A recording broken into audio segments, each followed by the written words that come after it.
This is a John Deere 7000 planter. It's kind of a rare one, I think. I don't really see many like this. It's a 38-inch row wide planter, and it's a plate planter. I don't think they made a whole lot of John Deere 7000 plate planters, but this is one of them. Bought this planter for $500 from my wife's uncle, and it was about a $500 planter. It needed a lot of work. Still needs quite a bit of work, but I've slowly been chipping away at this. I haven't done a good job of filming my work on this just because it's been intermittent with just rain days at work and what time I get after work. But so far, put all new chains on it. I rebuilt, maybe, I guess you call that, one of these row units so far. When I brought this home, this tail assembly and this closing wheel, this broke off, and the shaft is stuck in a blind hole. And I don't know if you can see, but there's probably no good way to drive that broken shaft out of that blind hole, because that I don't have a punch that looks like that. I guess I can make one, but I don't like these old style because this planter sat out for a long time, so all these bolts are probably seized, and I just said to hell with it. I don't want to mess with it. So I wanted the new updated style. I wanted to play maybe with a little bit of no-till, so that's why I went with one spiked wheel and one rubber wheel. I run this thing out on one of the dirt roads earlier, and I need more down pressure, so probably going to hang some weights off of the back of that, and then also probably hang some weights off of the toolbar itself. But some other things that I've done, I don't think I have the shaft here. No, I don't. It might be in the back of my truck. Let's see here. Actually, I believe it is. Don't mind the cans. But this has been an onion project. Every layer I get deeper into it, the more you want to cry. But this shaft was the drive shaft on the transmission, and I didn't catch it early enough when I was ordering parts, but that shaft is bent. And I didn't even price one from Deere because I learned with my other shaft that it's 7/8 hex shaft. You can buy your own shaft and drill your own holes if you have a drill press. Well, that's kind of walked over a little bit, so I probably need to put some washers on that just so that cotter pin doesn't rub against that bearing. But I just wanted to get this thing back together today and just try and get it running. But in taking all this apart, I've got the other shaft down at the vet clinic, but this shaft was seized on these gears, and these gears are it's a bearing and a gear on the shaft, so the shaft can kind of slide freely between that, but it was seized on there, and I did not want to fight it, so I looked at ordering a new shaft from Shoop, and they were pretty darn expensive. And I had this one cut the length at 51 inches. But like I said, Shoop is pretty expensive, and it really wasn't that hard to figure out that online it says that those shafts are cold rolled steel. And I went down to a steel supplier and bought a 51-inch stick of 9/16 hex shaft, which it was funny. They told me they did not have that shaft, and they hadn't ordered that in 26 years, but one of the old guys there ended up knowing where it was in the back of their shop, and they cut me a piece of it. It was $7, and so I said, well, hell, for that price, give me 2 of them. So I now have a spare shaft. At one point, somebody replaced this shaft on this side, but yeah, this thing's been quite the project. For what I've got into it, I think I probably at this point probably have $4,000 into this thing. But you know, these 7,000 planters bring $3,000-4,000 all day long, and the way I look at it is, for what I've spent on this, I could have bought someone else's project that probably would have taken the same amount of money that I've got into it. So not upset about that. I got a video. I can see if I can tag it in here, but I did take this out today and tested it just in the gravel, no boxes on. But I did break a spring, but oh, that's not broken. That's just the end of it. I do happen to have a new heavy spring kit with new plates and everything all ready to go. And springs. So that's not that big of a deal. I kind of anticipated these springs. Don't spill that. Put that there. I kind of anticipated these springs being bad, and I kind of want to try no-tilling some of this stuff. This planter is probably going to be used for planting food plots. May even try and plant a corn maze with it. But ultimately, because it's a plate planter, I'm going to plant pumpkins with it. And the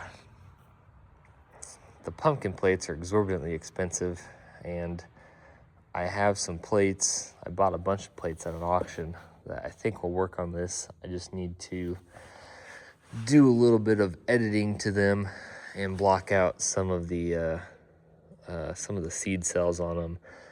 And I'll probably, the way I want to do it is I'm going to end up double planting whenever that plate rolls around, which I can kind of show what I'm going to do. So the hoppers are sitting up there on the drill, but probably a majority of these plates, not plates, but cells on these plates, I'm either going to weld. I know this is cast iron. Well, I'm pretty sure this is cast iron, but I'm probably going to block off a majority of these, either weld them or JB weld them. And then I can play with the gearing, and I have a lot of these, or I can play with the spacing of them to get them to plant pumpkins how I want. And if you get doubles, that's not a problem, because plant your pumpkins, you want to plant doubles, because, and I say this like I know what I'm talking about. I never planted a pumpkin in my life, but a good friend of mine, he's got a hell of a green thumb, told me you want to plant doubles, and then whenever they start to germinate, whichever plant looks the best, keep that one, cut the other one out, and you can kind of ensure a good stand on that. But what else with this thing? The markers didn't work. This thing pissed hydraulic oil out pretty bad, so I tore the markers apart. There's a YouTuber, I can't think of his name, but he's got a video of taking apart these 7,000 markers. Good video. I got lucky. It was not the cylinder, it was the hard line inside of here that comes out here that was wrong with it. So I think it was like $250 or $270 from Deere. I just bought the new hard line. I went ahead and spent some money on hoses. I don't know, that may have been a $70 or $80 hose here. And then I spent like $300 on new hydraulic hoses here. Just to figure, if I'm already this deep into it, just go ahead and just get it done. So the rest of these are gonna match this row unit here. I did the shoop. It's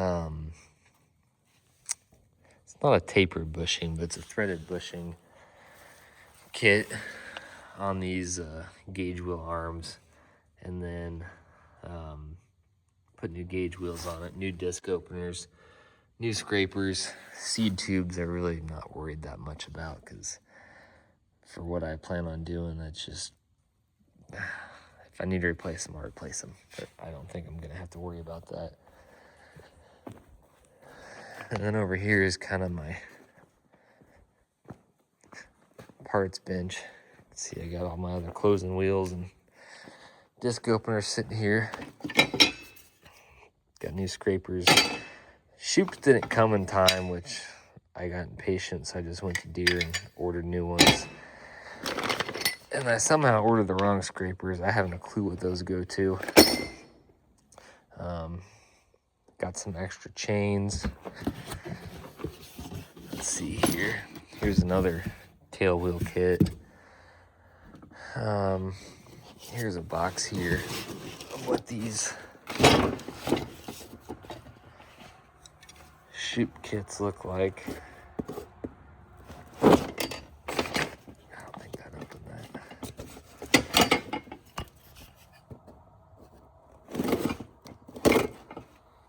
that. Switch hands here. Don't feel right.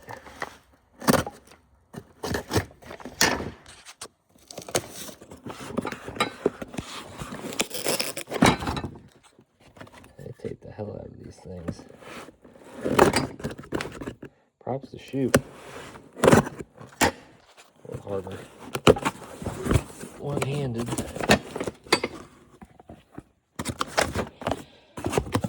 And I might make a video of putting these on. There's the threaded bushing kits. There's the gauge wheel arms.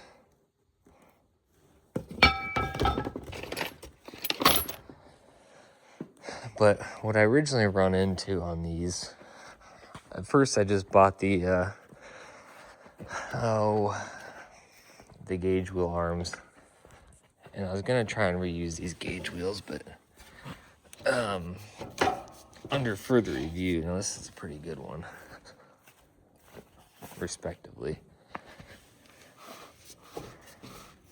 That one ain't bad, but kind of see that slop in there. But hopefully we have enough light out here.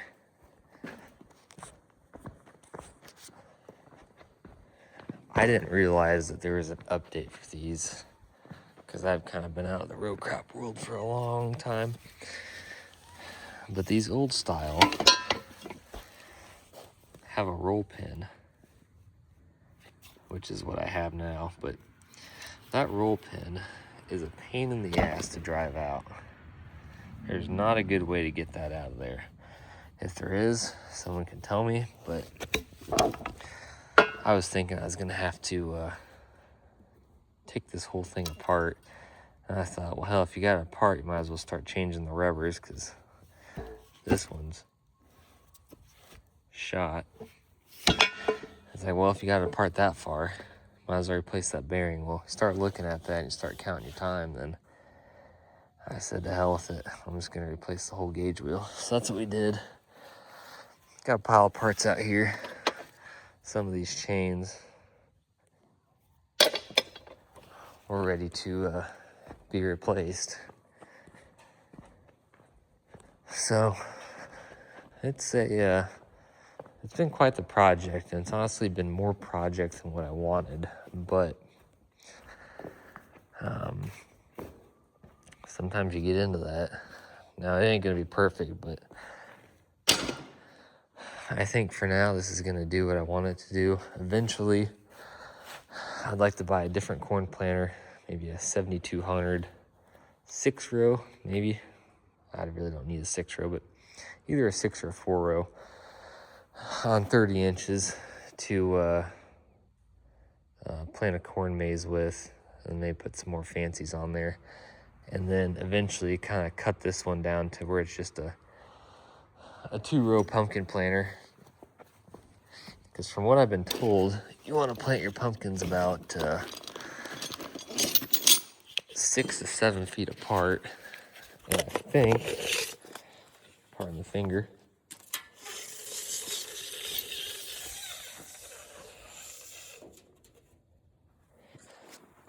so if we go center to center, or offset center to center, I need to be this one and that one. And to set your markers for that or try and plant like that, it's probably a pain in the ass. So if we lock this down,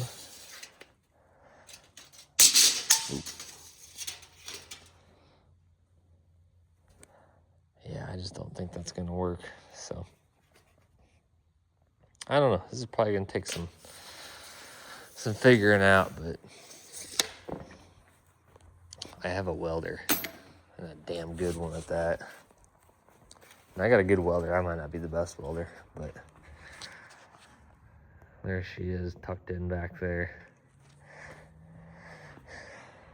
But anyways, this video is probably going long, but eventually this planter will get out there and it'll do some good. She'll live again. It was probably destined for the scrapyard before I got a hold of it, and it's kind of nice to see something brought back to life. Now, this came with a monitor, but I'm missing pieces for the monitor. There's supposed to be a power supply that goes with this, I believe, and I don't have it.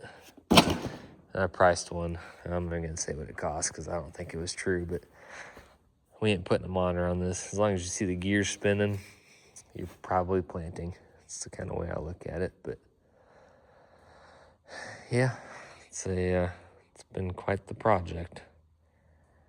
But see if I can attach some videos on here and show you guys kind of what this thing looks like when it's working-ish. So stay tuned for some updates, and if anybody has any John Deere 7000 questions, I've gotten pretty intimate with this thing, and I can probably answer them. So let me know. Thank you.